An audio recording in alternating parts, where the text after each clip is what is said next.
जय हिंद साथियों, अभी हम लोग उपस्थित हैं एग्जाम टूर चैनल पर और आपसे बता दें, जो भी अभ्यर्थी सिविल कोर्ट की तैयारी कर रहे हैं उनके लिए संपूर्ण रणनीति कि आपका एग्जाम कब तक होगा, क्या संभावना है। चूंकि आप लोग लगातार कमेंट कर रहे हैं कि सर एग्जाम कब होगा। रामांशु सर से जानेंगे। सर आपका स्वागत है एग्जाम टूर पर। बहुत बहुत धन्यवाद अभिषेक सर जी। बच्चे का लगातार ये कमेंट है, कुछ भी डालिए तो उसमें सिविल कोर्ट से रिलेटेड।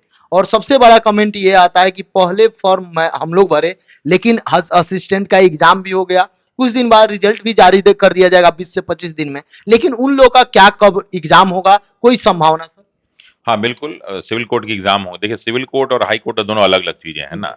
चूँकि हाई कोर्ट पे बहुत ज़्यादा प्रेशर भी था और हाई कोर्ट को कंडक्ट जो है सेंट्रल गवर्नमेंट की तरफ से सारी चीज़ें होती हैं, इसलिए उनका एक अलग प्रोसीजर है और सिविल कोर्ट का एक अलग प्रोसीजर है। इसलिए दोनों को आप एक साथ जोड़ नहीं सकते, जी, दोनों अलग-अलग चीज़ें हैं। दोनों अलग अलग। हाँ, दोनों अलग-अलग चीज़ें हैं, तो दोनों का आपस में तुलना करना सही बात नहीं है, ठीक है? जैसे कहते हैं कि बीपीएससी और यूपीएससी को आप तुलना नहीं कर जी, सकते, नहीं कर तो सकते। उसी तरह सिविल कोर्ट और हाई कोर्ट की तुलना नहीं कर सकते।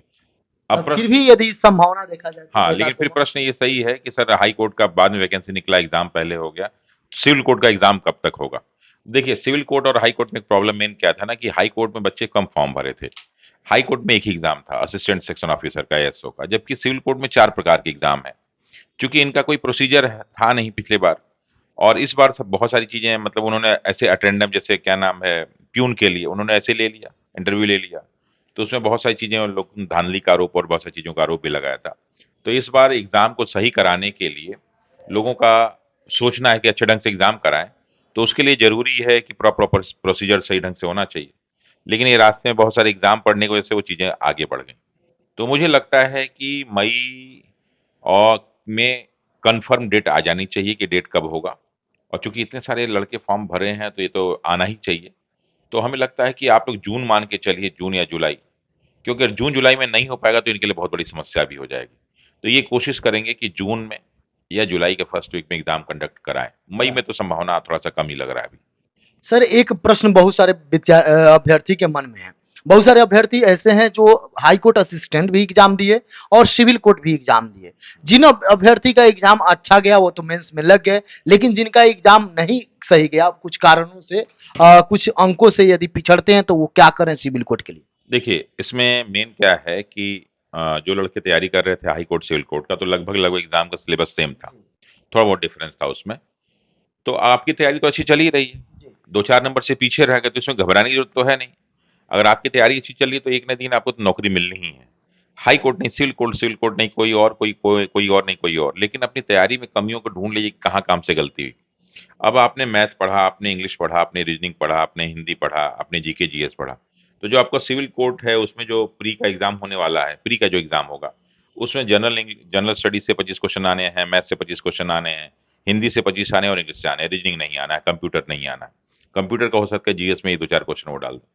तो इसलिए बेहतर है कि आप थोड़ा-सा अपने सेट प्रैक्टिस को बढ़ाइए, अधिक से अधिक क्वेश्चन सॉल्व कीजिए और हाई कोर्ट में देख लीजिए कि आपने क्या-क्या गलती की थी। क्योंकि जिस प्रकार हाई कोर्ट का पेपर आया लगभग उसी प्रकार सिविल कोर्ट का भी आएगा। ऐसा नहीं कि सिविल कोर्ट का बहुत आसान आ जाएगा और हाई कोर्ट का बहुत टफ आया था। हाई कोर्ट का नॉर्मल पेपर आया था, सिविल कोर्ट का भी नॉर्मल ही आएगा और उसमें जो पियून है हो सकता है उसमें भी रिटेन टेस्ट हो। तो जितने लोग फॉर्म भरे हैं, वो अपनी कमियों को एक बार देख लें, घबराने की बिल्कुल ज़रूरत नहीं है। जहाँ आपको जाना है वहाँ पहुँचेंगे ही पहुँचेंगे। तैयारी करने वाले कभी भी मैं बात बता दूँ जो तैयारी सही ढंग से करता है, वो फेल तो होता है लेकिन असफल नहीं होता। फेल होना एक अलग चीज़ होती है, कि आप जो है तैयारी पूरी नहीं है तो फेल होंगे ही होंगे। लेकिन असफल माने ये होता है कि आपको कुछ ना मिला, ऐसा कभी नहीं होगा। आपको 100% मैं गारंटी देता हूँ कि आप अपनी कमियों को सुधार लीजिए। हाई कोर्ट नहीं तो आपका सिविल कोर्ट रखा हुआ है और 100% मिलेगा आपको। 100%। हुँ। सर जो अभ्यर्थी हैं, कुछ भी होता है एक टारगेट नहीं होने की वजह से, एक समय नहीं होने की वजह से डिमोटिवेट हो जाते हैं अभ्यर्थी। तो उस समय उस क्षण उनको किस प्रकार उसे उभरना चाहिए? देखो डीमोटिवेशन होने का तो एक बहुत बड़ा रीज़न क्या है ना समय है ही नहीं कि एग्जाम कब होगा। हाँ, होता है देखिए आप वो एक आपकी गलती है और एक जो है वहाँ की गलती है। जी, तो अगर दूसरे की गलती से आप डीमोटिवेट हो रहे हैं तो आप बेवकूफ़ हैं। जी, आप अपनी कमियों से डीमोटिवेट हो रहे हैं तो चलो भाई समस्या समझ में आता है। लेकिन दूसरे को ऐसे हो रहे हैं तो ये गलत चीज़ है। तो ऐसे में आपको कुछ नहीं करना है। देखिए जो बच्चे लगे हुए हैं उनको नौकरी तो मिल ही रही है। जी, तो आप अपनी तैयारी को जब समय मिलता है तो कुछ न कुछ पढ़ते रहिए, कुछ न कुछ नई चीज़ें सीखते रहिए। अब आप लोग करते क्या हैं कि वही पुरानी चीज़ों को बार-बार रिपीट करते हैं, बार-बार वही रिपीट करते हैं। लूसेंट रट लिया है तो छोड़ेंगे नहीं। अरे कुछ नई किताब लाके पढ़ लीजिए, कुछ नया इन्फॉर्मेशन ले लीजिए, तो उससे क्या होता है ना, जब आप किसी चीज़ को बार-बार देखते हैं और तो उसमें बोरिंग के होने के चांसेस ज़्यादा होते हैं। लेकिन नई-नई किताबें मार्केट में मिलती हैं, जाओ एक लेते आओ। टेस्ट पेपर कोई उठा लो, उसको सॉल्व कर लो। तो नए-नए चीज़ को आप देखते हैं ना, तो आप में जो है एनर्जी आती है। तो मोटिवेट होने का सबसे अच्छा तरीका है कि कुछ नई चीज़ें सीख लीजिए, तो आपको लगेगा कल से हम आज बेहतर हैं।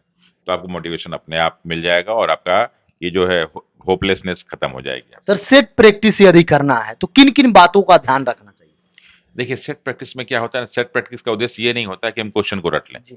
सेट प्रैक्टिस का मेन उद्देश्य होता है कि एग्जाम में पेपर कैसा आता है, और सेट प्रैक्टिस का ये उद्देश्य होता है कि क्या हम लिमिटेड टाइम में क्वेश्चन को सॉल्व कर पा रहे हैं कि नहीं, और तीसरा ये उद्देश्य होता है कि कौन कौन सा पोर्शन हमारा वीक हो रहा है जिसमें हम सॉल्व नहीं कर पा रहे हैं, तो इसको सुधारने की जरूरत होती है। एक तो टाइमिंग सुधारेंगे आप, दूसरा प्रीवियस ईयर देखते रहेंगे तो आपको मालूम हो जाएगा कि आप गलत रास्ते पे नहीं जा रहे हैं, और तीसरी सबसे बड़ी चीज है कि आप देखें कि कौन सा हमारा पोर्शन कमजोर है तो उसको आप स्ट्रांग करेंगे। तो अगर तीन बात याद रखेंगे तो आपका सेट प्रैक्टिस हमेशा बढ़िया होगा। सर बच्चे जाते हैं मार्केट में सेट प्रैक्टिस लेने के लिए तो सबसे बड़े उनके अंदर ये समस्या रहता है कि कौन सा सेट प्रैक्टिस लें, उसमें किन-किन बातों को ध्यान में रख के सेट प्रैक्टिस लें ताकि वो बच्चे अपने आप को अपने भविष्य निर्माण में काम कर सकें? देखिए सेट प्रैक्टिस में मेन क्या चीज है ना कि मार्केट में तीन चार प्रकार की किताबें हैं। जी।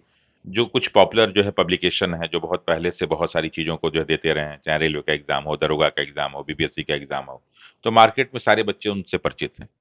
अब उसमें क्या होता है कि जो ऑथेंटिक इस तरह के हैं, जिनके पास बहुत सारी चीज़ें हैं, तो उनके पास क्वेश्चन्स भी बहुत सारे होते हैं। तो उनके क्वेश्चन्स पेपर के ऑथेंटिक होने के चांसेस ज़्यादा होते हैं। प्लस इसके साथ-साथ आप काम कीजिए, मार्केट का कोई भी जो आपको पॉपुलर लगे, जो अच्छा लगे, जिसके बहुत सारे सेट आते हों, आप ले लीजिए। और प्लस प्रतियोगिता दर्पण जो आता है, या जो अभी लेटेस्ट एग्जाम हो रहे हैं, जैसे मान लीजिए हाई कोर्ट का एग्जाम हुआ, यूपी पीसीएस का एग्जाम हो गया, बीपीएससी का एग्जाम हो गया, तो जितने भी ये सब साल 2 साल में एग्जाम हुए हैं, एसएससी का एग्जाम हुआ, उसका जीएस उठा के सॉल्व कर लीजिए। अगर आप वो करने लगेंगे तो आप बाकी सबसे आगे निकल जाएंगे। तो कोई एक सेट प्रैक्टिस लीजिए, कोई भी मार्केट में जो भी आपको पॉपुलर, जो भी आपको अच्छा लगे, और प्लस जो प्रीवियस ईयर्स के क्वेश्चंस अभी इस साल वाले एग्जाम हुए हैं उनको सॉल्व करते रहिए। तो मुझे विश्वास है कि आप बाकी सबसे आगे निकल जाएंगे। सर समय देने के लिए बहुत-बहुत धन्यवाद आपका। बहुत बहुत धन्यवाद अभिषेक जी। जो भी अभ्यर्थी यदि नया है एग्जाम टूर से जुड़े हुए तो चैनल को सब्सक्राइब कर लें, लोगों में शेयर करें। जय हिंद, जय भारत, जय युवा।